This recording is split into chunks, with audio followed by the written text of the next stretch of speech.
A grande richiesta in questo video parleremo di Thomas Ceccon, un atleta italiano dal talento sconfinato che ha raggiunto risultati incredibili nonostante la sua giovanissima età. Tra i risultati di maggior spessore c'è sicuramente il record del mondo sui 100 metri d'orso con il tempo stratosferico di 51,60, ma non solo, perché in realtà Thomas ha preso medaglie a livello internazionale sia stile libero che anche in realtà sul delfino, quindi un atleta veramente multidisciplinare. Adesso però entriamo nel vivo di questo video andando ad analizzare le caratteristiche principali della nuotata di Thomas e quindi approfondire alcuni aspetti tecnici.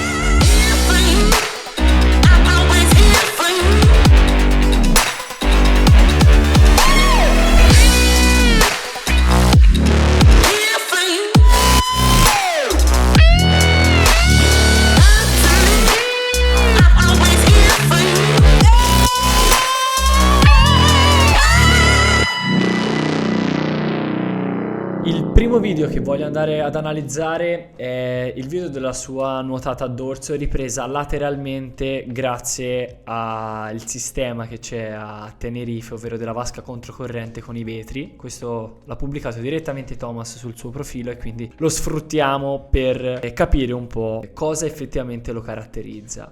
Prima lo facciamo scorrere a velocità naturale. Come vediamo qua sta nuotando in ipervelocità, chiaramente, a un ritmo molto alto, ma nonostante questo l'aspetto che si nota maggiormente della sua nuotata è la grandissima abilità a prendere acqua. Dal momento che la sua mano va a prendere acqua, o meglio entra per prendere acqua in questo esatto istante, lui è in grado subito di percepirne la solidità. Questa non è un'abilità certamente da tutti, è un fattore molto importante e questo dimostra la grandissima dote che ha Thomas nel sentire e nel percepire l'acqua. Questo gli permette effettivamente di spostare una colonna d'acqua veramente importante poi successivamente nella fase di trazione, quindi per portare il braccio da una fase di overhead a ritrovarselo appunto in una posizione appunto allineata con la sua spalla. La fase di spinta è effettivamente molto potente, con una leggera spinta poi anche verso il basso per favorire la fuoriuscita della spalla, affinché appunto questo possa favorire a sua volta in primis il recupero del braccio destro, ma in seconda istanza, anzi soprattutto, l'affondamento, quindi la profondità del braccio controlaterale, quindi del braccio sinistro. Veramente uno spettacolo vedere come a velocità così elevata in realtà la prima fase,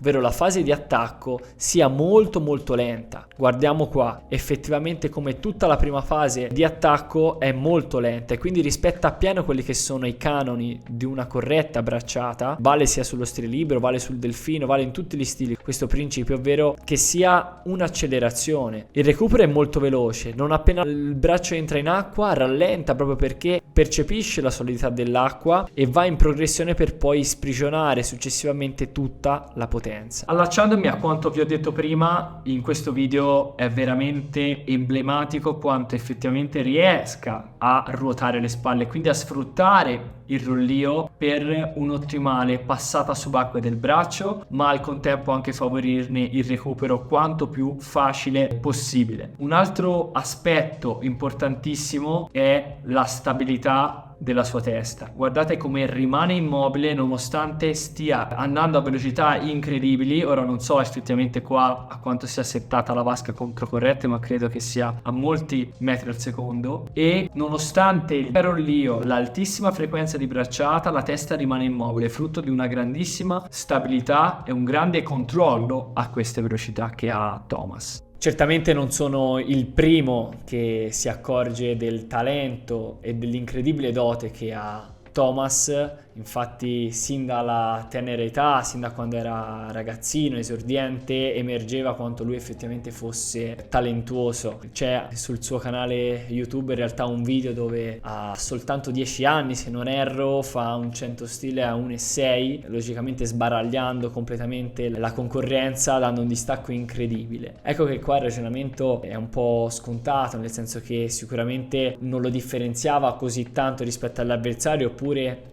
in carattere assoluto, magari per chi sta guardando un video ed è un adulto, rispetto a quelle che sono le sue doti metaboliche, polmonari e cardiache, bensì un'altissima percezione della solidità dell'acqua, una sensibilità assurda che appunto poi nel corso degli anni ha saputo sviluppare ancora di più e che gli ha permesso piano piano di raggiungere risultati stratosferici. In realtà voglio raccontarvi anche un piccolo aneddoto, perché effettivamente io ho un'età molto simile a Thomas, sono un pochino più grande, ma in realtà sin da quando eravamo ragazzi partecipavamo a campionati italiani. Thomas era sempre presente alle gare, vinceva gare su gare. In realtà il primo approccio con Thomas l'ho avuto in una staffetta 4x200 stile libero ai campionati italiani di Roma, se non erro del 2014. Era il mio primo campionato italiano, eravamo in staffetta, io ero proprio nella corsia a fianco alla sua squadra, la Leo Sport Villafranca. Noi ci siamo presentati alla staffetta e Thomas era l'unico componente della sua squadra senza costumone. Io in realtà non lo conoscevo, non sapevo chi fosse, quindi fra me e me ho detto: ma chi è questo ragazzino col costumino? Quando in realtà erano tutti col costumone, perché quando sei grande tra virgolette puoi metterti e quindi usufruisci di questo costume. Facciamo la gara, io sinceramente non ricordo se ero proprio con Thomas o ero in un'altra frazione, però terminavo la gara e vedevo che effettivamente il ragazzo era andato molto molto forte. Ecco che alla sera sono andato a vedere i risultati e mi sono accorto che questo ragazzo era molto più piccolo di noi, perché competeva nella categoria ragazzi nonostante lui fosse esordiente A. Ecco perché non indossava il costumone, semplicemente perché non poteva, era esordiente A. Aveva già fatto un tempo assurdo, credo intorno a 2:1, 2:2 in vasca lunga sui 200 stile, e da lì iniziai per la prima volta a sentire il suo nome, che poi si è ripetuto e ripetuto negli anni successivi. E infatti Thomas poi successivamente ha sempre avuto una pressione addosso incredibile, è sempre stato etichettato come il fenomeno d'eccellenza. Ma secondo il mio umile pensiero, il fenomeno più grande, l'abilità più grande che ha Thomas non sta tanto sì nelle abilità atletiche, acquatiche, di sensibilità eccetera, ma bensì nella testa. A mio avviso è molto ma molto forte a livello mentale. Sotto quale punto di vista? Sotto il punto di vista del non sentir troppo la pressione, o meglio, lui ha vissuto tutta la vita essendo etichettato come un fenomeno, e questo spesso può anche rischiare di schiacciare i più grandi talenti a livello sportivo. Ci sono centinaia e centinaia di esempi, semplicemente perché sei obbligato a vincere, se non lo fai è un fallimento. Thomas,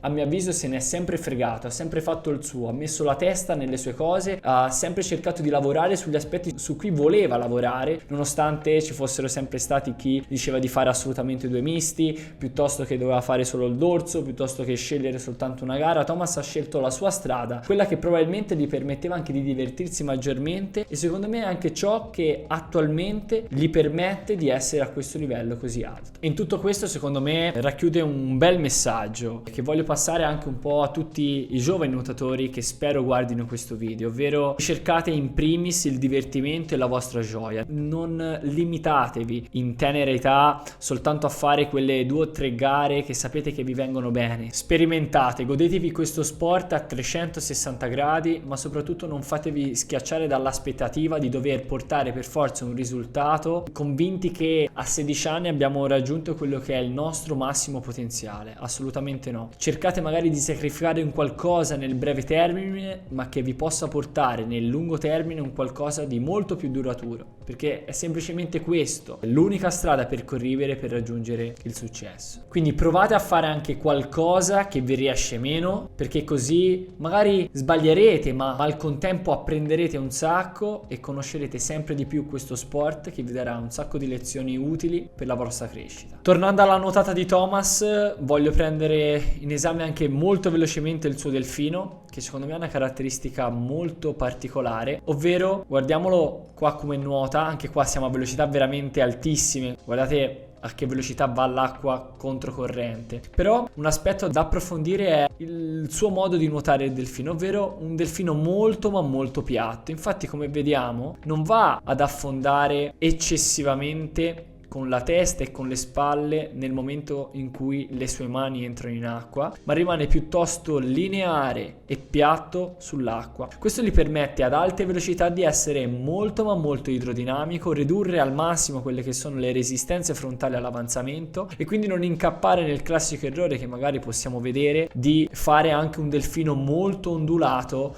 che sicuramente non è il modo migliore per approcciarsi a un delfino veloce. Uno stile che apprezzo moltissimo di Thomas è proprio lo stile libero, che a mio avviso nuota molto ma molto bene. In realtà il cronometro è dalla sua parte, perché se non erro ha un personale di circa 47,7 in lunga, un tempo veramente notevole, con un modo di nuotare diciamo molto caratteristico anche di questa disciplina. E anche lui riprende un po' lo stile un po' galoppato e che abbiamo visto sia per Phelps che anche per David Popovici, cercando di sfruttare appieno quelle che sono anche le sue doti fisiche, ovvero un'altezza veramente fuori dal comune, alto circa 1,97 m, delle braccia molto lunghe, un busto molto lungo, che gli permettono di lavorare in maniera simultanea sia sull'ampiezza, ma in realtà riesce a controllare molto bene anche la sua frequenza di bracciata a questi ritmi. Come vi ho detto prima, in realtà a Thomas piace divertirsi e testarsi in varie gare, ne è ad esempio appunto anche questo 100 rana che ha fatto poco tempo fa, di cui c'è il video sul suo canale YouTube, dove in realtà vediamo fare qualcosa di veramente molto molto importante anche in questo stile, che affronta molto molto bene, e soprattutto dal punto di vista tecnico anche del quinto stile, ovvero virate subacquee. Come vediamo esce ad oltre 12 metri e mezzo ad ogni vasca dopo ogni singola spinta dal muro, e conclude in realtà la prova con un tempo assurdo di 57,3, che per non essere la sua gara è un tempo veramente da urlo. Io spero che anche questo video possa esserti piaciuto, ti invito pertanto a mettere un mi piace, iscriverti al canale per non perderti altri video come questi. Noi ci vediamo in un prossimo video, ciao!